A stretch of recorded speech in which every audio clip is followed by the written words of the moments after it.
Hi everyone, I'm Whitney from Sugar and Sparrow, and today I'm showing you how to make this classic holiday Yule log cake, formerly known as Buche de Noel. I have always wanted to make a Yule log cake, and this year I spent weeks testing and retesting recipes to write this one. It's a marathon recipe, but my goal is to make it easy, fun, and as fail-proof as possible. Before we get started, let's talk about the key components of this cake. My recipe features a chocolate Swiss roll cake, whipped cream filling flavored with just a hint of cocoa, rich chocolate ganache frosting textured to look like tree bark, and homemade sugared cranberries and meringue mushrooms for decorating. I'll show you how to make every component in the order I would make them if I was doing this recipe all in one day. That said, you can absolutely make all of these components ahead of time, and I have details for how to plan out your Yule log cake at the blog post link below. Also, if you love cake, now is a good time to subscribe to my channel if you haven't already. First, let's make the chocolate Swiss roll cake.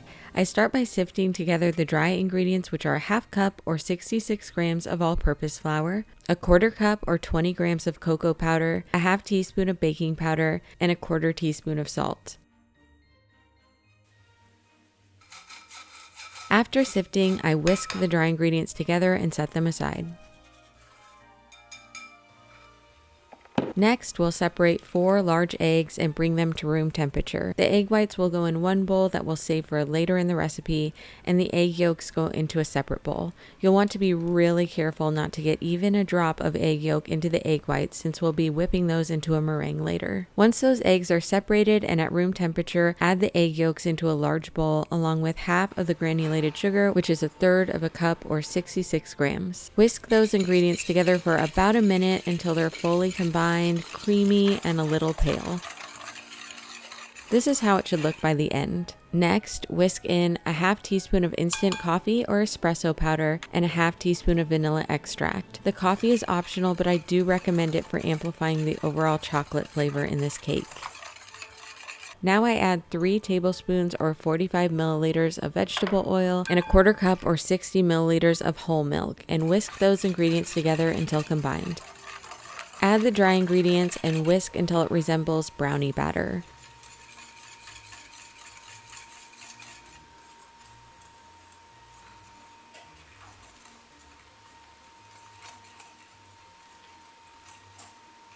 We'll set this aside while we whip up the egg whites. I add the egg whites and a third of a cup or 66 grams of granulated sugar into the bowl of my stand mixer fitted with the whisk attachment. You can alternatively use a hand mixer for this part, but it may take longer. Start on low speed to combine the egg whites with the sugar, and then turn the mixer to medium-high speed until you have a meringue with stiff, glossy peaks. This can take anywhere from 2 to 5 minutes depending on your mixer speed, so keep a close eye and check every now and then. This is what medium peaks look like, where the peak kind of droops and doesn't hold its shape. And this is what stiff, glossy peaks look like. Once you have the meringue ready, carefully fold half of it into the chocolate mixture to lighten up the batter.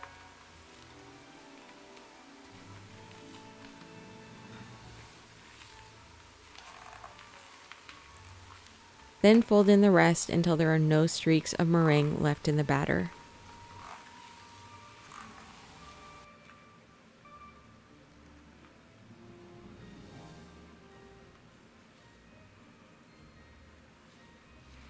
Pour the batter into a 10-inch by 15-inch jelly roll pan that's been greased and lined with parchment paper. Then spread it into an even layer using an angled spatula.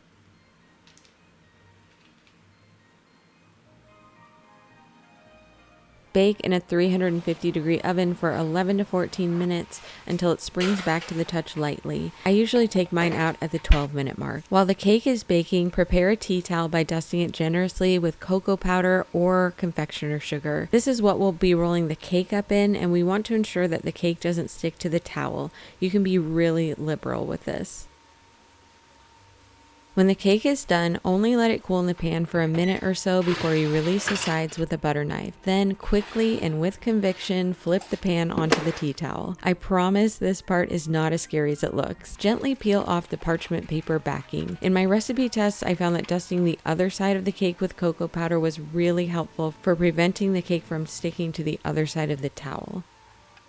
While the cake is still hot, gently yet tightly roll the cake up in the towel. This creates a muscle memory for the cake and makes it more flexible when we roll it up with the filling later. Let the cake cool completely to room temperature with the seam side down. I recommend doing this at room temperature and not in the refrigerator to keep it extra flexible and help prevent cracking later on. It takes about 2 to 3 hours. While the cake is cooling, make the meringue mushrooms. This video shows a double batch of this recipe, so be sure to follow the blog post for the correct amounts. You'll basically add the egg white and cream of tartar into the bowl of a stand mixer fitted with the whisk attachment and beat them together on high speed until they're foamy, which takes about 2 minutes. Then slowly add in the sugar while you continue to beat on high speed until stiff glossy peaks form, which takes another 1 to 2 minutes.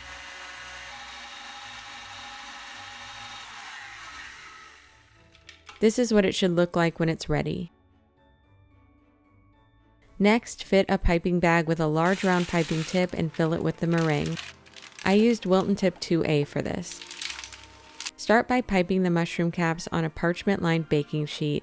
I essentially hovered my piping tip about 1/4 inch from the surface of the parchment and squeezed while pulling up to create kind of a wide and short Hershey Kiss shape. If you're a perfectionist like me, you can dab the tops with a wet fingertip to make them smoother. I piped 2 sizes of mushroom caps. The smaller ones are about 1 inch in diameter and the larger ones about 1.5 inches in diameter. Next, pipe the mushroom stems. This is basically the same technique, but you'll squeeze while pulling upward to create a 1 to 1.5 inch high Hershey Kiss shape. Once you've piped your caps and stems, bake the mushrooms for 2 hours in a 200-degree oven and be sure not to open the oven door at all before that point. When they're done, let them cool completely to room temperature before assembling. To assemble them, I dusted the caps with a little cocoa powder and carved a little hole in the underside with a paring knife. I also snipped off any pointy tops on the mushroom stems. Then melt some chocolate and use it to glue the mushroom stems to the caps. Hold them together for a few seconds and then let the chocolate solidify. Next, make the sugared cranberries. Add a 1/2 cup of water and a 1/2 cup or 100 grams of granulated sugar into a medium saucepan set over medium heat. This is going to be a simple syrup we'll use to coat the cranberries. Whisk the ingredients together occasionally until the sugar dissolves and begins to simmer. Then add a 1/2 cup or 50 grams of fresh cranberries and toss to coat them. Quickly transfer the cranberries onto a parchment-lined baking sheet and let them dry for an hour. During this time, they will become tacky. I also tossed a few sprigs of fresh rosemary into the simple syrup. When the cranberries are finished drying, work in small batches to coat them in fresh granulated sugar. I find that a fork works best for rolling the cranberries, separating any that are stuck together and transferring onto a fresh parchment-lined baking sheet. And at this point, I coated the rosemary and sugar as well. Now for the chocolate whipped cream filling. Add together 1 cup or 240 milliliters of cold heavy whipping cream, 3 tablespoons of granulated sugar, 1 tablespoon of cocoa powder, and 1 teaspoon of vanilla extract. Beat these with a whisk attachment or a hand mixer on high speed until creamy yet stiff peaks form. I like to start on low speed and then scrape down the bowl and paddles so that all the ingredients get incorporated. Then turn the mixer to high speed for the remainder of the time. This only takes about 2 to 3 minutes. Store this in the refrigerator until you're ready to fill the cake. Finally, make the chocolate ganache. Measure out 1 cup or 170 grams of semi-sweet chocolate chips into a metal or glass bowl. Set it aside while you bring 3/4 cup or 180 milliliters of heavy whipping cream to a soft simmer over medium heat. You'll want to whisk the cream occasionally. Once it's simmering, pour it over the chocolate chips and wait about 30 seconds. Then whisk the ingredients together into a ganache. This will thicken significantly as it cools, and we need it thick to frost the Yule log cake. Place it in an airtight container in the refrigerator for 30 to 60 minutes or until it resembles creamy peanut butter. Now that we have all of our Yule log cake components and the Swiss cake roll is cooled to room temperature, it's time to assemble the cake. Gently and slowly unroll the cake. I worked really hard to ensure that this recipe is super fail-proof and doesn't crack easily, but if you do happen to see a crack, don't worry about it. Just keep going. Add the whipped cream filling and spread it into an even layer, leaving about a 1/2 inch of space around the edges.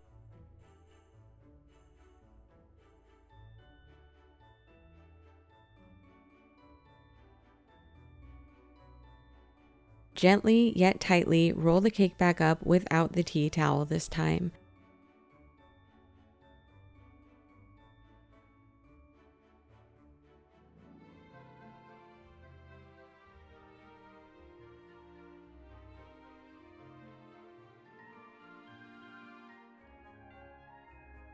Then transfer it onto a cutting board, cover with plastic wrap, and refrigerate for about 30 minutes before moving on, or up to 2 days. Next, we'll cut the Yule log pieces from this Swiss roll using a serrated knife to slice off a short 3 to 4 inch diagonal section off the edge. Arrange the pieces on a serving plate and make sure the chocolate ganache is creamy peanut butter consistency before spreading it all over the cake with an angled spatula. I decided here that I wanted to trim the end off the other piece of the Yule log to expose the swirl a little more, so feel free to do that. Once the cake is covered in ganache, use a fork to create the wood textures by gently raking and swirling it through. I love how simple yet effective this technique was.